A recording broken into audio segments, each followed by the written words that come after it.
નમસ્કાર મિત્રો, સ્વાગત છે તમારું ગુજરાત લાઈવ યુટ્યુબ ચેનલમાં। મિત્રો, આજના સમાચાર વિશે વાત કરતા પહેલા જો તમે અમારી ચેનલમાં નવા છો તો નીચે લાલ કલરનું સબસ્ક્રાઇબ બટન આપેલું છે, તેને દબાવીને બાજુમાં રહેલા ઘંટડી બટનને પણ દબાવી દેજો, જેથી મારા આવનારા તમામ વિડીયોની માહિતી તમને મળતી રહે। આજે અતિભારે વરસાદની આગાહી। હવામાન વિભાગે ફરી એકવાર રાજ્યમાં ભારેથી અતિભારે વરસાદની આગાહી કરી છે। સાયક્લોનિક સર્ક્યુલેશન સિસ્ટમ સક્રિય થતાં વરસાદની આગાહી કરાઈ છે, તેમજ વલસાડ, દમણ, દાદરા નગર હવેલીમાં અતિભારે વરસાદની આગાહી કરવામાં આવી છે।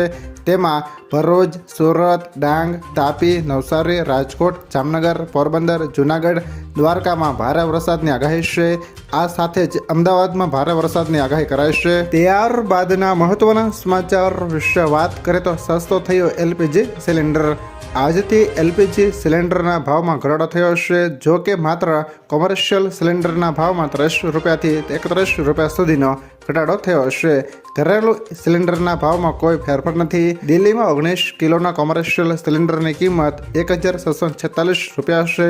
મુંબઈ અને ચેન્નાઈમાં સિલિન્ડર 31 રૂપિયા સસ્તો થયો છે, તો અમદાવાદમાં 19 કિલો બ્લુ સિલિન્ડર 1665 મળે છે, જ્યારે 14 કિલોના ઘરેલું સિલિન્ડરની કિંમત 810 રૂપિયા છે। ત્યારબાદના મહત્વના સમાચાર વિશે વાત કરીએ તો ધોધમાર વરસાદ વચ્ચે અંબાલાલ પટેલની નવી આગાહી। અંબાલાલ પટેલે ફરી એકવાર ભારેથી અતિભારે વરસાદની આગાહી કરી છે। કહ્યું કે ઉત્તર અરબ સાગરમાં બનતો સાયક્લોનિક સર્ક્યુલેશન ગુજરાતને અસર કરશે। આગામી 2 દિવસ મધ્ય ગુજરાતના ભાગોમાં મધ્યમથી ભારે વરસાદી ઝાપટાની આગાહી તેમણે કરી છે। આ સાથે અમદાવાદ અને ગાંધીનગરમાં સામાન્ય વરસાદ પડે છે। ત્યાર પછીના સમાચાર વિશે વાત કરીએ તો તમારા નામે 9 થી વધુ સિમ કાર્ડ હશે તો થશે દંડ। કેન્દ્ર સરકાર દ્વારા ટેલિકોમ્યુનિકેશન એક્ટ 2023 લાગુ કરાયો છે। 24મી જૂનથી આ કાયદો લાગુ કરાયો છે। આ સાથે સાયબર ક્રાઇમ સામે ગાડીઓ કસવામાં આવ્યા છે, તો મોબાઈલ વાપરનારાને માટે લાભદાયી બનાવાયો છે। જો કે આ કાયદા અંતર્ગત મોબાઈલ યુઝર ભૂલ કરે તો 50,000થી વધુનો દંડ કરવામાં આવશે। આ સાથે જો એક વ્યક્તિના નામ પર 9 થી વધારે સિમ કાર્ડ હશે તો તેને પણ દંડ થશે। ત્યારબાદના મહત્વના સમાચાર વિશે વાત કરીએ તો રવિન્દ્ર જાડેજાએ પણ નિવૃત્તિની જાહેરાત કરી।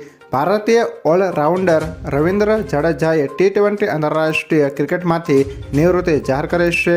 રવિન્દ્ર જાડેજાએ ટીમ ઇન્ડિયાની જીતતાની થોડાક કલાકો બાદ ઇન્સ્ટાગ્રામ પર એક ઇમોશનલ પોસ્ટ સાથે આ ફોર્મેટમાંથી નિવૃત્તિની જાહેરાત કરી હતી, પરંતુ ઓડીઆઈ અને ટેસ્ટમાં ટીમ ઇન્ડિયા માટે રમવાનું ચાલુ રાખશે। ટીમ ઇન્ડિયા ચેમ્પિયન બનતાની સાથે જ વિરાટ કોહલીએ સૌથી પહેલા નિવૃત્તિની જાહેરાત કરી હતી।